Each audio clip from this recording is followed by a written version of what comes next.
Hello everybody, welcome back to my channel.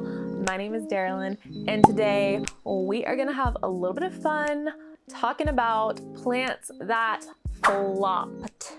You guys seem to really like it and think it's funny when I talk smack, so that's what we're doing today. And I just want to really quickly establish a baseline for what I mean when I say plants that flopped.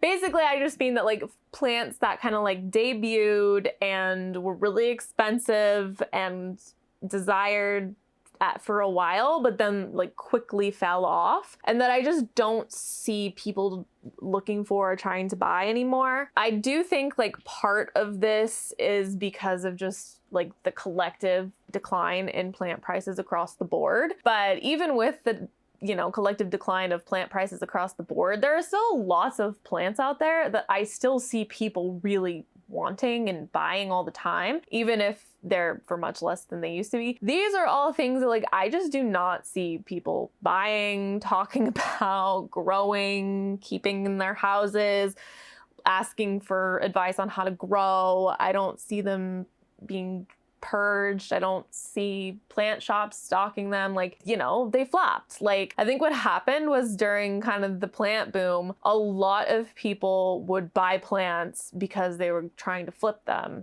and make money off of them, and a lot of the demand was kind of artificial. And so, these are the plants that like people tried to make happen and like they just never were able to make them happen. Like, stop trying to make fetch happen. It's not going to happen. These are some of the plants that really just never caught on and flopped.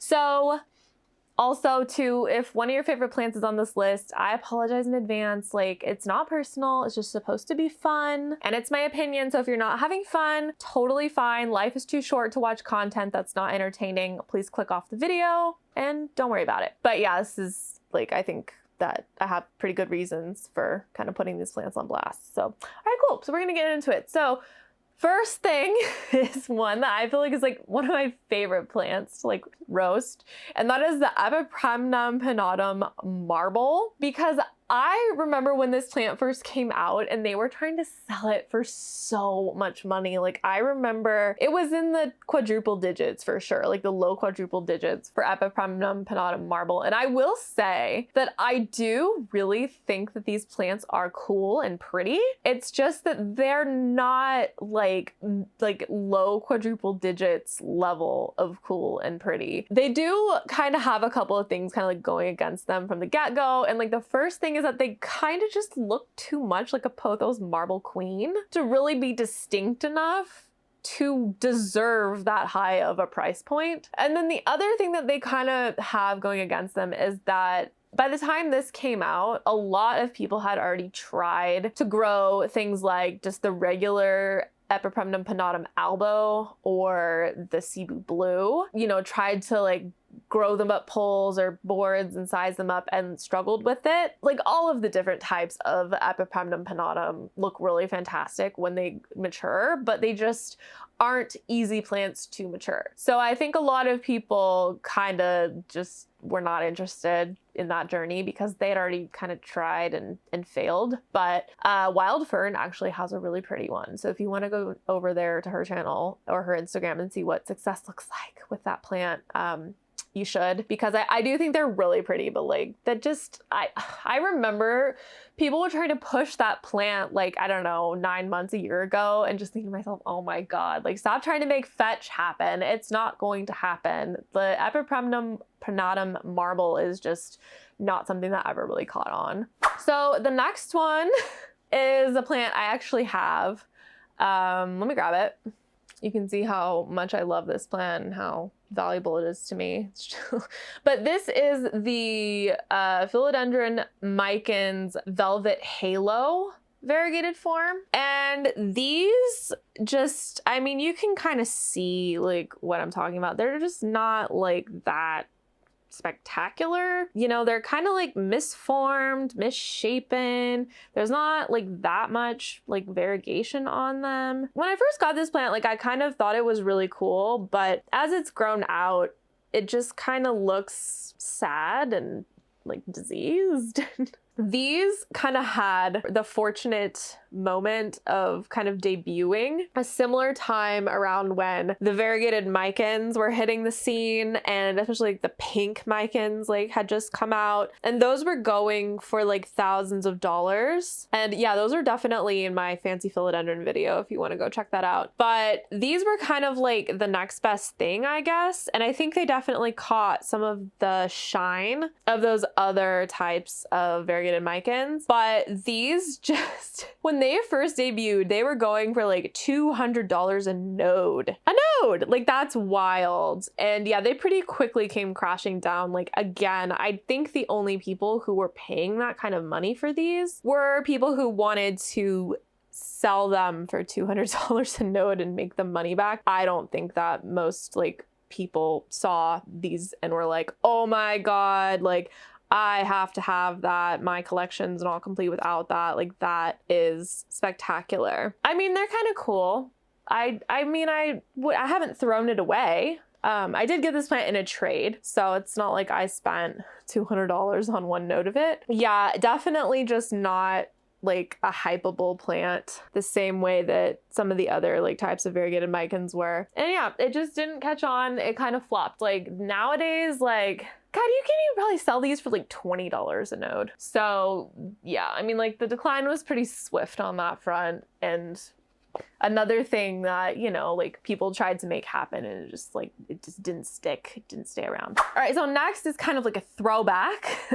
These were kind of coming out in like 2020, 2021. So these were supposed to kind of like come out and be like a trending plant the first year after the plant boom really went cuckoo bananas. And that is the Emedria medium. And I think there's an Emedria medium silver or like blue form, and then there's like the Emedria medium like regular form. And these, I really think they were kind of trying to like piggyback on the Monstera craze, because they do like, they climb and they kind of fenestrate, and they have like the silver one is cool, but I think the green one's actually cooler because it kind of has these like Spider-Man kind of like veins look to it. Very, very striking plant. And I think that at first they were kind of popular, but they were just such awful growers, you guys. Like, they just would do the thing where they would just put out runners and they wouldn't size up, and it was impossible to get leaves out of them, and like it was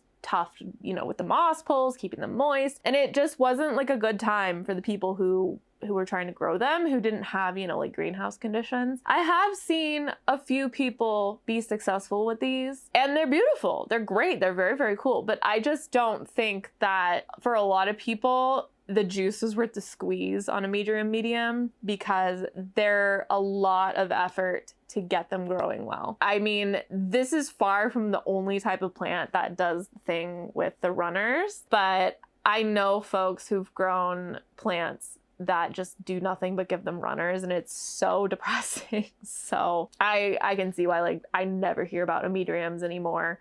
I never see them anywhere. I never see people posting them. Never see people talking about them. Like, they came and they went. Like, they just flopped. So another one that was like crazy for a minute, and then like I never heard about it again. A couple years ago, there was this mutant Manjula pothos that like popped up in big box stores for a hot second, and people were going crazy trying to get these things. And then as soon as they would get them, like it was like $300 a node for these mutant Manjulas. And like, they were really cool. They kind of reminded me, honestly, of like the Mikens Velvet Halo, but make it a Manjula pothos. It was just like a slightly different, you know, variation on the Manjula pothos, and like that's fine. It was cool. It was like a legitimate plant. Like, it was valid, but they were coming out of big box stores, and then people were paying $300 per node.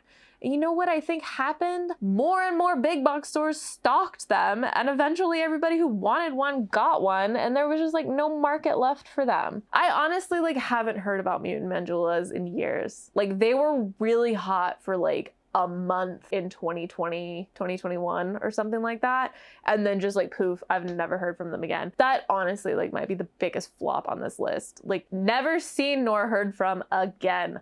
Flopped. I think they're cool though. Like, if you have one, I'd be interested to like see it, especially if you've got it on a pole and it's like big. I'd be super interested to see it. But like, I honestly like don't think anyone does. Like, I don't know what happened to all those plants. They just like disappeared into the ether. So mutant Manjula, flop. All right, so another one that is just notorious for being an absolutely terrible grower is the Philodendron Gabby. These were super, super popular in like 2021 for like a hot minute. Everybody wanted to get their hands on one of these. I believe Gabby is a form of Philodendron heteracea, maybe something like that. But basically they're like small, like heart-shaped leaves. Like maybe they could probably like vine or they could climb, but it was kind of like similar in the same vein to like the Philodendron heteracea that are like super popular, but they were silver, so they were different. And I mean, I had one of these at one point, and let me tell you, there was a 0 out of 10 growing experience. Like Philodendron melanochrysum are known to be like horrible growers and like need to be babied with like super duper high humidity. Philodendron Gabby, like they just don't do anything. Like at least in ideal, you know, good conditions, like the melanochrysum will get big and sexy, like you have hope for yourself. But the brandy just did nothing. It just like, it would get stuck on itself like worse than a pink princess would, and it was just like spindly and like stickly, and it would like do the thing where it would like Cinderella slipper and it would rip itself up, and then it would do the thing where like pieces of the leaf would come out like transparent. It looked like it had been starved of light, and yeah, like there was just like nothing that it wanted to cooperate with. And I think a lot of people had a similar experience. But yeah, those were like super popular for like 5 minutes, and then they just disappeared. I think every once in a while they still pop up in big box stores. But something that's interesting to me though is that Philodendron soderoy is now popping up in big box stores. So like, why would they have bothered making, you know, tissue culturing and like putting out the Philodendron soderoy if like they already had the Brantianum, unless the Brantianum like sucked and like was not making money? Because a lot of times, like if plants are too similar, like what's the point of putting them both through tissue culture? So I think that's telling that even the industry was like, no more Philodendron brandy, like we're over it, like soderoy. We'll do soderoys, that'll be easier. Soderoys aren't known to like be like amazingly easy plants either. And also like be careful buying soderoys from big box stores. Like those are known to be contaminated with mosaic virus. So just like PSA on that. But yeah, Philodendron brandy, flop. All right, so this next one I do still think counts as a flop, but it's not for the same reasons as the other ones. And that is the Alocasia Jacqueline. This one, I would say it's a flop, not because it's not cool or because it doesn't grow well or anything like that, but because it later came out that these were being sold from plants that had been poached. So one thing about the plant community that I think is great is that for the most part, a lot of people do not like the idea of buying plants that have been poached. People in general are very supportive of preserving like the natural habitats of the plants that we grow. And so once it came out that this Alocasia Jacqueline, which I apologize to anyone who's from Indonesia, I know that that plant is called something else. I don't remember what it is though. The Alocasia Jacqueline like name, it was the person who poached the plants started calling them that. So it's like kind of extra bad and that like the person poached the plants and then was also such a narcissist that they like named their poached plants after themselves. Like, gag me. But apologies, I know that's not the correct name, but that's what everyone knows it as. So yeah, once everybody started learning that these plants had been poached, I mean, they pretty much became kind of toxic in the community for a while. They're starting to kind of like be for sale. I see them. It's been a few years. I think people's memories are not that long, but yeah, like those plants originally flopped because it came out that they were poached. So it's not good. I honestly, like, I used to really want one. I thought they were beautiful, but now I'm just like, nah, they kind of ruined it for me. You know, like I don't want to have plants that are poached. So like fingers crossed that I've never had any, but yeah, that's kind of what happened with that. All right. So next is a plant that I like to rag on because I have one, and that is the Monstera Adensonia Indonesian mint variegated.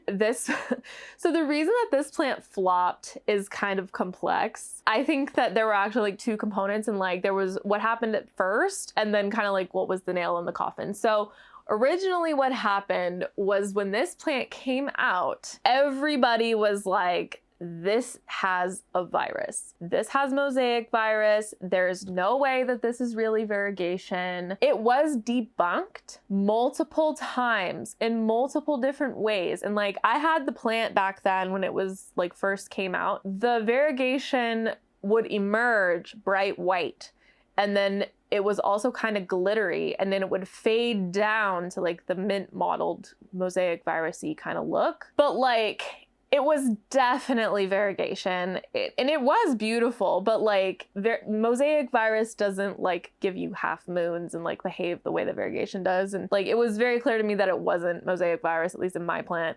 And the people who originally like developed the sport, like they tested it, and it was like this whole thing. And gasoline really hit the fire on that when a big influencer was talking about it.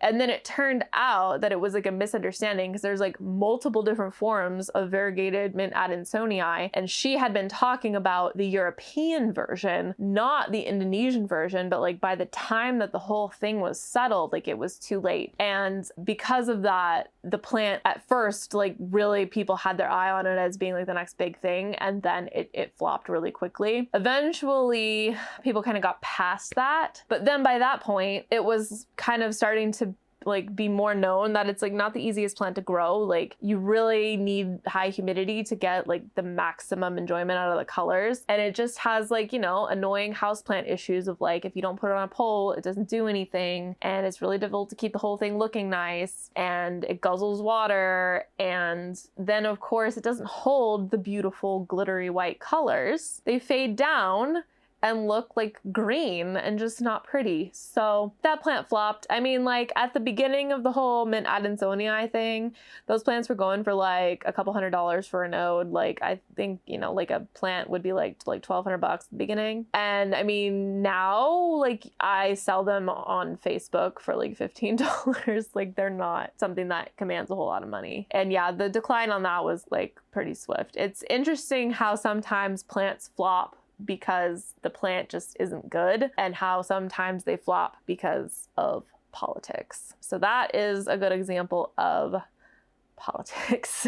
All right, so the next one is another one that's kind of a political flop, and that is the Philodendron Gabby. Some background: this is a stabilized mutation of the Philodendron cream splash, which is a type of Philodendron heteroecium, where it's ultra variegated, like ultra high variegation, but it's very, very stable. So when you have a cream splash, like sometimes like it'll give you really high variegated leaves. The Gabby has been like selectively bred over the course of, I think Gabriella Plants said, like over the course of a decade, to reliably give the high variegated leaves and like not, you know, be unstable. I mean, people loved it at first. I mean, it's a beautiful plant. People really, really liked it. But what happened was that because it was like a trademarked cultivar, you could technically only say it was Philodendron Gabby if you had gotten it and you had proof that you had gotten it from Gabriella Plant. And so what ended up happening is like, anytime that anyone would try and sell these plants, people would be like, it's not Philodendron Gabby unless it came from Gabriella Plants. And it just became this whole controversy of every time anyone posted about it, there would be this fight in the comments of people being like, well, actually, it's not a Philodendron Gabby unless it's from Gabriella Plants. And then people would be like, but this one is. And then people would be like, receipts. And it just got messy. And I think after a while, like, people didn't want to pay the exorbitant prices for it anyway, because even if you got the plant directly from Gabriella Plants, you were still paying in the like mid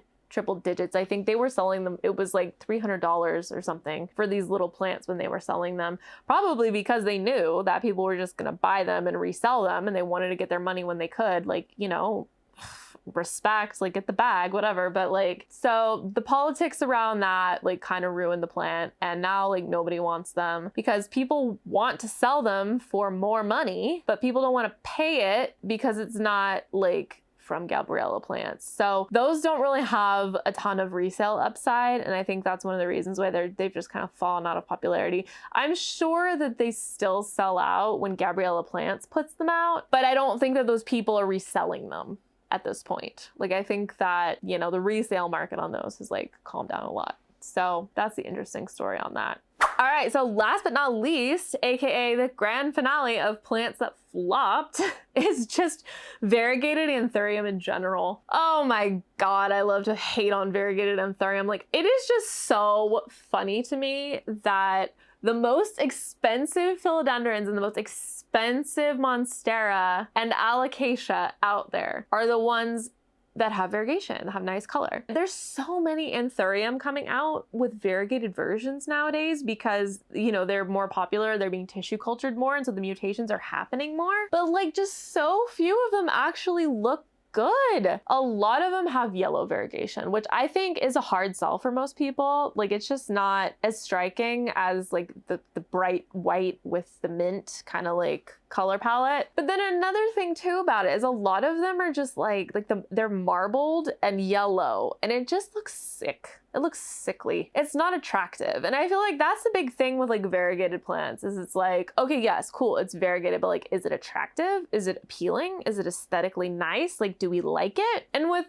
Anthurium, like variegated Anthurium, like 9 times out of 10, like I do not. There have been a few that I've seen where I've been like, wow, okay, that actually looks really, really beautiful. But the thing, like, if you grow Anthurium, you know that Anthurium leaves are so much more ephemeral than philodendron and monstera leaves are. And so like, if you've got a plant that for all you know like isn't that stable and like it puts out, you know, some variegated leaves and then they like crisp up and like get bacterial spots and like die off, like that'd be so depressing. Anthurium are not as precise to like propagate as philodendron are. Like, when you propagate variegated philodendrons, like, you look at the stem, you look where the color is running through, you look at the node, like a lot of times that you can see a good idea of like how much color should be in that node area. With Anthurium, it's a lot harder. It's a lot harder to see where the growth points are going to form. It would be really tough. I feel like it would be risky to propagate like a variegated Anthurium. I just don't think that like the skill level for variegated Anthurium is like set at easy. Like, I think it's a little bit beyond, and they just aren't for the most part attractive. They're just, I don't like them. But I mean, people really, really tried to make them happen. And I believe in 2022, at the beginning of 2022, I put out a predictions video and I said that I thought I was gonna start seeing variegated Anthurium start to catch on. And it kind of like never really fully happened. It was so funny to me because I was seeing them being pushed everywhere. Like, all the sellers like had them and they're posting them everywhere and like trying to drum up interest. And I thought for sure that, you know, some seller was gonna send like a big influencer like a box of variegated Anthurium, and they were gonna like really catch on, and I was gonna start seeing people flex with them. They just never did. They really didn't. There's a few like notable ones that I think are really, really cool. And some of them are like really like famous and only 1 or 2 exist. But there's a pink variegated Anthurium Ace of Spades. That's really, really beautiful. I believe Houseplants owns it. I don't know 100% for sure, but it's really famous. I've seen it featured in a lot of videos, and it's the only one like it that exists. And then I saw a really cool variegated Anthurium luxurians that was really beautiful, but I've never seen it really like catch on anywhere. So who knows if that plant even is still alive. And I saw a beautiful, like enormous variegated Clarinervium today, I think earlier. I was scrolling. The cool thing about it is that it has like the white variegation, and it's really striking and beautiful. Most of the variegated Clarinerviums I see are yellow and just have that like mottled yellow, like sickly look to them that I don't like. So I don't know, maybe in the future we'll see more variegated Anthurium. But that concludes my list of plants that flopped. Tell me if you can think of any others in the comments. I would love to read them. Send me all the tea. And yeah, thanks for hanging out with me and chilling with me and talking smack with me. But that's gonna be it for me for today, and I will see you in my next one. Bye.